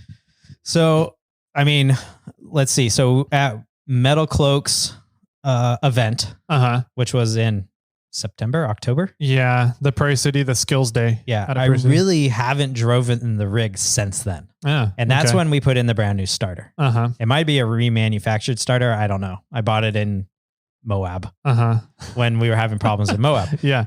Then once I threw in the starter, it didn't start. We jumped the truck. So that led us to believe it was the battery. Now it has a brand new battery. I got an XS power battery. It has the starter that we put in at that event. So since that event, it should be a quote unquote new one or a remanned one. Since that event, it has a brand new starter and a brand new battery, and it's still failing. Yeah, it's still giving me problems. Yeah. So after talking to a few people, it sounds like the relay is working, but I guess the question really is the relay sending the appropriate power? Yeah. To tell it what to do. So I want to check the relay, the starter relay. And I also want to check the cables going from the battery to the starter. Yeah. Because the battery the cables might look good, but they might just not be connected well, or they might be bad in some point. Yeah. So those are the two ideas I have for what's going on. If anybody else out there has any other ideas about why Bobcat is just clicking. Yeah. I'll turn the key and you'll hear the relay go click, click, click, click, click. And I'll just like flick the key because sometimes that'll make the starter go. Otherwise it's not starting. So yeah, it's weird. If it was like a connection in your steering column that was loose or not being made, then you wouldn't get the relay going. Yeah. But also if the relay goes, in theory, I don't believe there's anything between the relay and the starter. Any like other devices that could control the circuit. Right. So it should just be a straight power line from the relay to the starter there. So if the relay trigger circuit is firing and you can hear the relay clicking, then that should mean power is getting across the relay over to the starter. So yeah, I don't know. That's an interesting situation. Yeah, it is odd, and it's hard to diagnose also because it seems to be it's somewhat intermittent. Yeah, it's hard to get it to repeat. I didn't stop the truck the rest of the day. Yeah, and once it started up, I drove it all the way home and parked it. Yeah, and aired up with the engine on, and didn't need to stop at all. Hung out a few times for airing with people when they were airing up. Still didn't stop the truck. Just left the vehicle on the whole day. Drove it all the way home. The next day, I drove it back to the shop and it started right up. And drove it all the way back to the shop. Totally fine. Parked it at the shop. Turned it off. Turned it back on. Totally fine. Fine. Interesting. Yeah. The intermittent part that's the confusing part. Like if it should be a consistent failure. Yeah. Which to me, that means there's an electrical connection loose. I think somewhere. A terminal is loose. Yeah, I think my alternator's fine for the people that are, it could be the alternator because the battery doesn't seem to be losing power. Yeah. Right. It seems to always be charged. Just something is not happening in the side. My assumption is something's not happening with the starter. Yeah. There's a failure at some point around the starter that's not causing the solenoid to work to pop the spinny wheel out. Yeah. That's the technical term. Perfect. Yeah. So, okay. Got some interesting. Help. If anybody has any ideas about that, write in. Yeah. Because I think it'd be interesting to try and diagnose and figure out what this is. Yeah. It's been plaguing you for a year and a half now, 2 years? Since Moab for the most part. Yeah. Yeah. Okay. Because we assumed it was the starter in Moab. And then the starter continued to give me problems since April to September, October at Skills Day. And then at that point, we're like, oh, maybe it's not the starter, it's the battery. Yeah. And now that I've replaced the starter and the battery, it's still giving me problems. Yeah. So in April, it'll be a solid year. Yeah. Okay. So what about your deep powder play on Sunday? Okay. So at some point after we turned around, after we were heading back off, somebody had some issues back on the trail behind me, which was part of the front of the group on the way in, now the back of the group on the way out. Somebody was having some problems. They're like, we're going to be here a while. Like, we're going to be a few minutes. We need to fix this. And I don't know. I didn't remember what the issue was. Do you know what it was? What was it? Not to name any names, but Court. Okay. And I can do this because he's in our off-road club, and we give boner nominations to fun things that happen on the trail and on trips. Oh, he slid off of the trail and almost went down the hill. Yeah, that's right. Off of the hillside. And so they had a few rigs strapped to him, and they had a winch on either end of him to help secure him while also pull him back on the trail and spin him at the same time like a top. Yeah. To get him back on the trail. Yeah. So while that was going on, because I stayed back, I stopped and I said, I'm not terribly far in front of you guys. Let me know if you need me to come back and help out. I said, okay. At that point, when I was sitting there and waiting, I got bored and I was like, well, let's see how the truck does. Okay. In deep powder. I have time. If I get stuck, I'm not stopping the group. Yeah. And that's the perfect time to play. Right. And it was in a good semi-open area with plenty of room on the side of the trail with powder on it. So I started just doing like weaving back and forth off of the trail fairly slowly going, and it was working great. Yeah. It was no problem.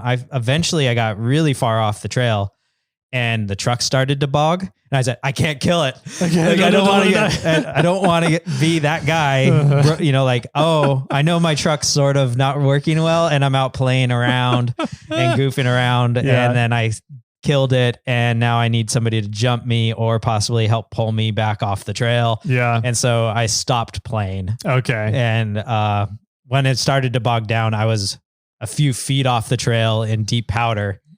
And I just stopped and reversed back out of it at that point. Yeah. But I was pushing the powder like it was nobody's problem. I was at 4 PSI that day. On Sunday. I went down to 4. Nice.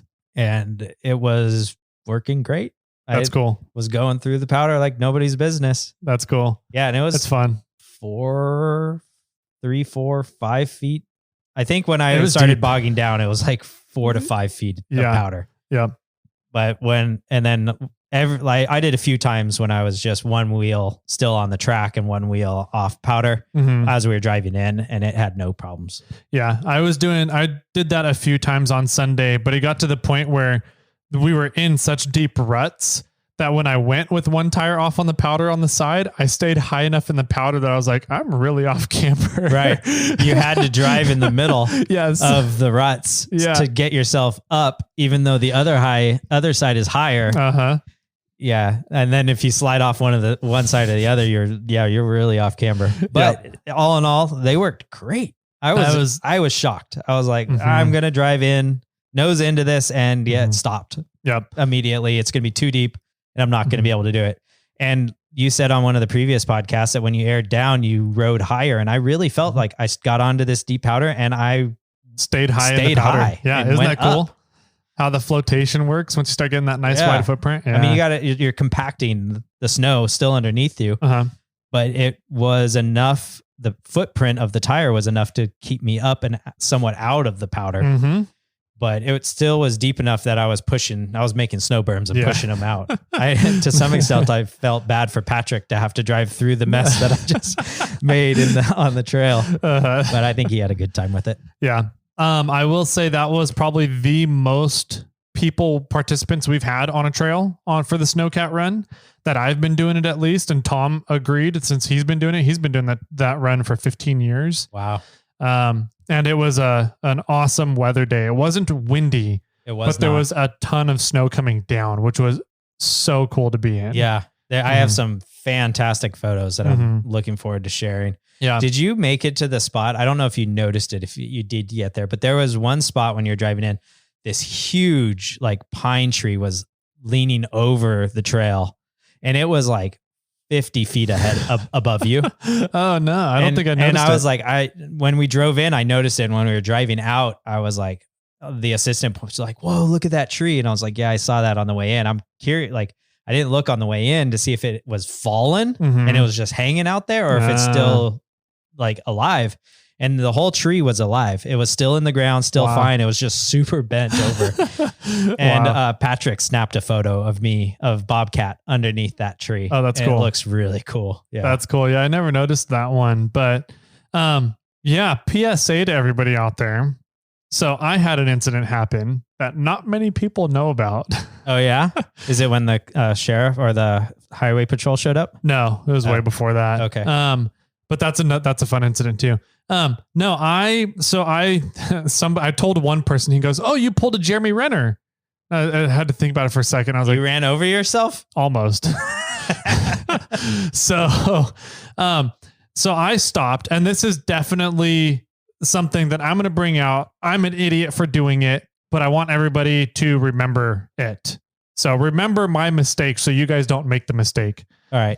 I think I know what it is, but you might as well tell your story and I'll tell you if I was right. I stopped. And when I stopped is because the whole trail stopped, right? And so I was like stopped. And so I just kind of like put my foot on the brake and stopped the vehicle and then put it into neutral. So I kept the heat on and rolling. And then it got to the point where, my air conditioning, in order to dry out the air, it has to be running at like 1,200 RPMs. And so I would kind of have to sit there and feather the throttle to keep enough RPMs going that the air conditioning keeps drying out the air. So my windows don't fog up. Interesting. Okay. And so I got tired of doing that. And so I just shut off the vehicle, and it wasn't rolling or anything, but I left it in neutral. And so after about sitting there for about 10 minutes, just kind of hanging out with the engine off in the vehicle without it moving in neutral, I realized that the people up ahead kind of probably needed some help, and I should probably go up and figure out finally what's going on. What rigging do they need set up, blah, blah. Yeah. So I got out of Kermit and started walking away. And when I shut the door, it was enough to jar the vehicle loose, and it started rolling downhill and ran into the back of the car in front of me. Oh no. Yeah. Luckily, the car in front of me had a spare tire on a rear swing out on the rear bumper, and it was a very stout rear bumper and swing out. So no damage was done. I scratched the paint a little bit on his spare beadlock ring. Yeah. But that was it. Okay. It could have been a hell of a lot worse. Yeah. And it could have been really, really bad. And it's because I was an idiot and didn't put the rig back into gear. Because I don't have emergency brakes, which is one thing I'm fixing when I put the new axles under. Didn't have any emergency brakes and didn't put it in gear when I got out. I just forgotten that I left it in neutral. Right. And so just a PSA to everybody out there, whenever you stop, if you have a manual transmission or an automatic transmission or anything, put it into park, put it into gear whenever you turn the engine off. Yeah. So no, that's good advice. Yeah. There was a few times that I parked or I stopped the rig and I wanted to keep it all going. And I cranked my wheels like I was parking against a curb. So if the vehicle did move, it would hopefully roll into the snowbank and stop itself. Actually, a lot of the times I stayed in the rig until it stopped itself against that. But I'm now seeing more and more reasons why I need an e-brake. Yep. And I haven't had one in so long, and I've always been like, I don't really need it. I've got gears. They'll hold me in place. I'll just stop my rig. But especially in the snow, you have to keep the defroster going. Yep. Or else you get in the rig and you can't see where you're going. You have to wait for 5 minutes to get a defrost going or wipe it off. Yep. And so I'm glad we got e-brakes and we just need to put them on now. Yeah, exactly. So I just wanted to give that PSA. Don't be like me. Don't be an idiot. Use your gears, use your park, whatever it is, use your parking brake. So that was pretty much it. The rest of the day was great. We got everybody off the trail by, I think it was 2:30, 3 PM. Everybody was off. Sounds about right. And as I came off the trail, I was sitting there waiting for the people behind me and more people to come off the trail so I could check them out for the day. A CHP officer rolled up. Yep. And he was just like, "Hey, what you guys doing here?" And I was like, Did he get on the loudspeaker? Or? No, he didn't. Oh. But no, he came up and was just like, "Hey, heard you guys might be in the area and decided to stop on by and see what's going on." I was like, "Oh yeah, everything's going good. Thanks. Nice seeing you, officer." And then he goes, "Oh, I got a call down in Alta. I'll talk to you later." And he took off. Nice. So he took off and then ended up coming back later. Yeah. Once you were off the trail. Yeah. Yeah, I sent a message out to him. Yeah. Said, I'm finally off the trail. Yeah. And then he showed up a little bit. Mm-hmm. But it was good to see him. Good to have friends in high places. It was fun to do a burnout right in front of him. I was like, I drove up when we were done. Everybody was gone, and he was parked under the overpass, probably figuring out what he needed to do with his life at that moment. Yeah. I was like, so when's the rains start? And he's like, down, it's almost all the way to Colfax. I'm like, okay, so 2-wheel drive from here down? And he's like, no, like 4-wheel drive. I was like, okay. And at that moment I popped it into 2-wheel drive. Yeah. And then went on he was under the overpass. And so I was turning on the on-ramp, and I just whipped it and floored it and did a little like drift corner around there, and then stopped and put it back into 4-wheel drive. And I guess you were behind me going to do a 4-wheel drift. I was getting ready to do a 4-wheel drift right behind you. And then you stopped. I was like, oh yeah, sorry. Yep.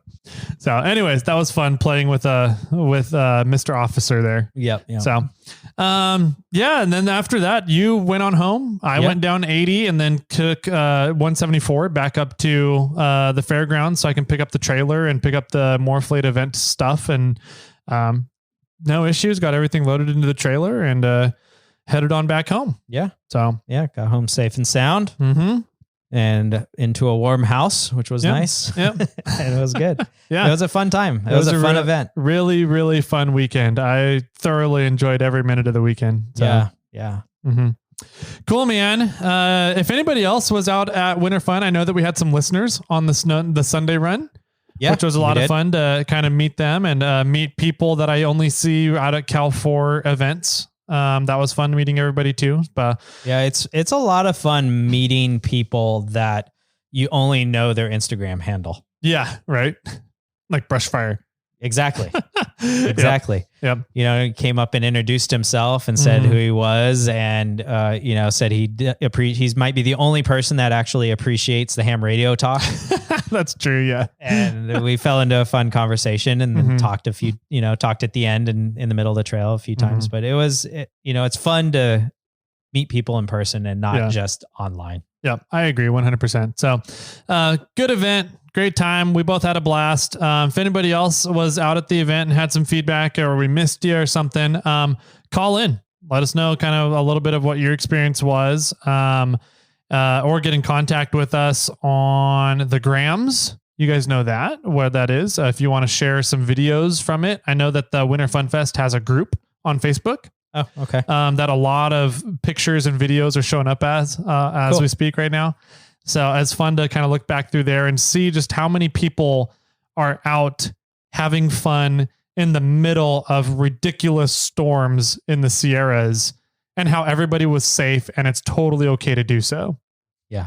Way to bring it full circle. I had to bring that full circle back around. So the only last thing I wanted to mention is we are going to have a bonus episode tomorrow. Yay. The episode finally is coming out from King of the Hammers last year, where we had four podcasts. Four podcasts. Yeah. The drunken mayhem that happened in the Taj Mahal. Chris from Wheeling Wine and Whiskey put in a bunch of hours and edited a fantastic podcast and cleaned it up the best that I think anybody could possibly clean it up.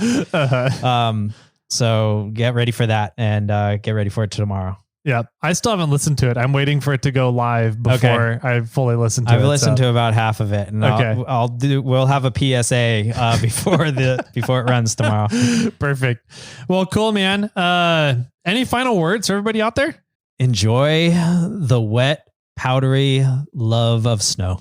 And with that, my friends, keep crawling.